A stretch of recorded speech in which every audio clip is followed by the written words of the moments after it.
मिल्लत news bulletin में आपका स्वागत है। देश और दुनिया की बड़ी खबरों के साथ मैं असरार अहमद। ऑल इंडिया मजलिस इत्तेहादुल मुस्लिमीन के मुखिया असदुद्दीन ओवैसी अब उत्तर प्रदेश में भी अपनी पार्टी की किस्मत आजमाने की तैयारी में हैं। यूपी विधानसभा चुनाव में भी बिहार और बंगाल की तरह अपने उम्मीदवार उतारेंगे। एक न्यूज़ चैनल से बात करते हुए यूपी एमआईएम के अध्यक्ष शौकत अली ने कहा कि एमआईएम यूपी विधानसभा चुनाव में 100 सीटों पर चुनाव लड़ने की तैयारी कर रही है। साथ ही उन्होंने सपा और बसपा के साथ चुनाव लड़ने की इच्छा जताई। उन्होंने कहा कि बीजेपी को हराने के लिए हमें एक साथ आना ही होगा। आईआईटी कानपुर ने मैथमेटिकल मॉडल का अध्ययन कर अनुमान लगाया है कि अगर 15 जुलाई तक कोरोना लॉकडाउन खत्म हो गया तो सितंबर अक्टूबर में तीसरी लहर आ सकती है। उनसे यह भी अनुमान लगाया गया है कि अगर ऐसा हुआ तो रोज़ाना 2.5 लाख लोगों के संक्रमित होने की आशंका है।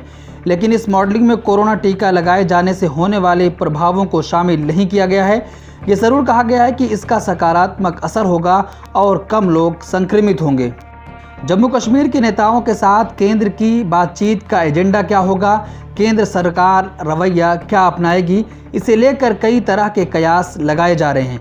पहले ये कयास लगाया जा रहा था कि केंद्र सरकार आर्टिकल 370 की बहाली पर गुपकार गठबंधन के नेताओं से बातचीत करेगा, लेकिन अब ये लगाया जा रहा है कि फ़िलहाल कोई बातचीत नहीं होगी। केंद्र सरकार का पूरा जोर फिलहाल इस पर होगा कि विधानसभा क्षेत्रों का परमिशन हो, यानी विधानसभा क्षेत्रों का निर्धारण फिर से किया जाए। एनडीटीवी ने सूत्रों के हवाले से कहा है कि सरकार जम्मू कश्मीर को फिर से राज्य का दर्जा देने पर विचार कर सकती है, लेकिन उसके लिए संसद की अनुमति लेनी होगी, इसलिए वो फिलहाल इस पर भी बात करना नहीं चाहती है।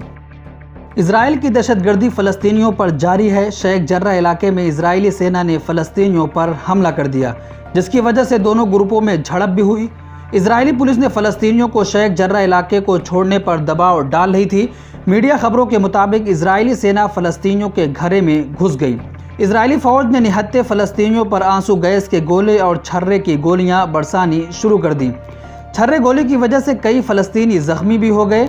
फ़लस्तीनी सूचना केंद्र ने जानकारी दी है कि इजरायली सेना के ज़रिए किए गए हमले में कम से कम 20 फ़लस्तीनी घायल हैं और 2 अन्य लोगों को गिरफ्तार कर लिया गया है। इस बीच इजरायली सेना ने शेख जर्रा इलाके में घर में घुसने की कोशिश भी की। इस इलाके में 2 भाई बहन इजरायली शासन की गतिविधियों के खिलाफ पूरे जोश के साथ अभियान चला रहे हैं, जिसकी वजह से लगातार इस इलाके को इजरायली सेना निशाना बनाए हुई है।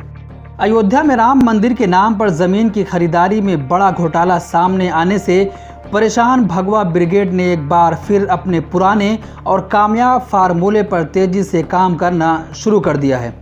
सांप्रदायिक बयानबाजी शुरू कर दी है ताकि राम मंदिर घोटाला मुद्दा पूरी तरीके से लोगों के माइंड से डाइवर्ट कर दिया जाए। नफरती और भड़काऊ बयान देने वाले नफरती लोगों को आगे कर दिया गया है, जिसका मोर्चा नफरती महंत नरसिंहानंद संभाल रहा है। नरसिंहा के हिंदुओं को एक प्लेटफॉर्म पर लाने के लिए तमाम बड़े हिंदू धार्मिक रहनुमाओं से मुलाकात भी हो रही है। पूरी तरह से बीजेपी और राम मंदिर ट्रस्ट राम मंदिर ज़मीन घोटाले में फंसती हुई दिखाई दे रही थी, जिसकी वजह से अब भगवा ब्रिगेड ने ऐसे लोगों को सामने लाया है जो लगातार भड़काऊ भाषण दे रहे हैं, ताकि राम मंदिर घोटाला लोगों के माइंड से डाइवर्ट कर दिया जाए। राहुल गांधी ने कहा कि पीएम के आंसुओं से नहीं, ऑक्सीजन से बचाई जा सकती थी लोगों की जिंदगी।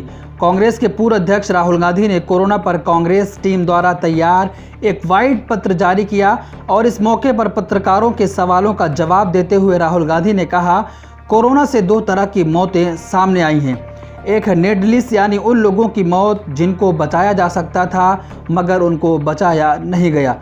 अगर उनको समय पर ऑक्सीजन मिल जाती तो वो बच जाते। अगर इन लोगों को समय पर ऑक्सीजन दे दी जाती तो उनकी मौत नहीं होती। राहुल गांधी ने कहा कि इन मौतों को प्रधानमंत्री के आंसुओं से नहीं बल्कि ऑक्सीजन से रोका जा सकता था, लेकिन प्रधानमंत्री ने पूरे मामले को गंभीरता से नहीं लिया और वो चुनाव में बिजी रहे। उत्तर प्रदेश के लखीमपुर खीरी जिले में गन्ने के खेत में एक 8 साल की बच्ची का शव मिला, जिसके बाद इलाके में हड़कंप मच गया। जैसे ये सूचना गांव वालों को मिली, लोग खेत में पहुंचे और उसके बाद पुलिस को बुलाया गया। पुलिस ने घटनास्थल पर पहुंचने के बाद बच्ची के शव को पोस्टमार्टम के लिए भेज दिया। लखीमपुर पुलिस ने बलात्कार और पोस्को एक्ट के तहत मामला भी दर्ज कर लिया है। पुलिस ने बताया कि बच्ची का गला घोंटकर हत्या की गई है। पोस्टमार्टम रिपोर्ट भी आ गई है जिसमें मौत का कारण दम घुटना बताया गया है। हालांकि पोस्टमार्टम में यौन उत्पीड़न की पुष्टि नहीं की गई है। शरीर पर लगी चोटों के आधार पर बलात्कार का केस दर्ज किया गया है। बीजेपी को रोकने के लिए तीसरे मोर्चे की गठन की सुगबुगाहट शुरू हो गई है। राष्ट्र मंच की एक बैठक बुलाई गई है। इस बैठक को साल 2024 के लोकसभा चुनाव के पहले विपक्षी अलायंस बनाने की कोशिशों का हिस्सा माना जा रहा है। राष्ट्र मंच के बैनर तले आज बुलाई गई बैठक और प्रशांत किशोर और पवार के बीच सोमवार को ही मुलाकात के बाद इस तरह की अटकलों को और ही बल मिल गया है। हालांकि शरद पवार के घर राष्ट्र मंच की बैठक से कुछ पहले सफाई दी गई है कि ये तीसरे मोर्चे की बैठक बिल्कुल भी नहीं है। प्रधानमंत्री नरेंद्र मोदी की अध्यक्षता में 24 जून को जम्मू कश्मीर की राजनीतिक पार्टियों के साथ होने वाली सर्वदलीय बैठक में ठीक पहले जम्मू कश्मीर की पूर्व मुख्यमंत्री महबूबा मुफ्ती ने एक बार फिर पाकिस्तान के साथ हमदर्दी दिखाई है। उन्होंने कहा कि केंद्र सरकार को कश्मीर के मुद्दे पर पाकिस्तान से बात करनी चाहिए। महबूबा मुफ्ती ने केंद्र सरकार पर तंज कसते हुए कहा कि संविधान में हमें जो अधिकार दिया गया था उसे हमसे छीन लिया गया है। इसके अलावा भी जम्मू कश्मीर में एक मसला है जिसे शांति से सुलझाने की ज़रूरत है। ब्यूरो रिपोर्ट, मिल्लत टाइम्स। मिल्लत टाइम्स को आपकी ज़रूरत है। हमारी आप माली मदद करें। हर महीने सिर्फ 100 रुपये और 1 साल के लिए एक साथ सिर्फ 1000 रुपये। रकम भेजने के लिए यहाँ दिए गए फ़ोन पे, गूगल पे और पेटीएम नंबर का इस्तेमाल कर सकते हैं।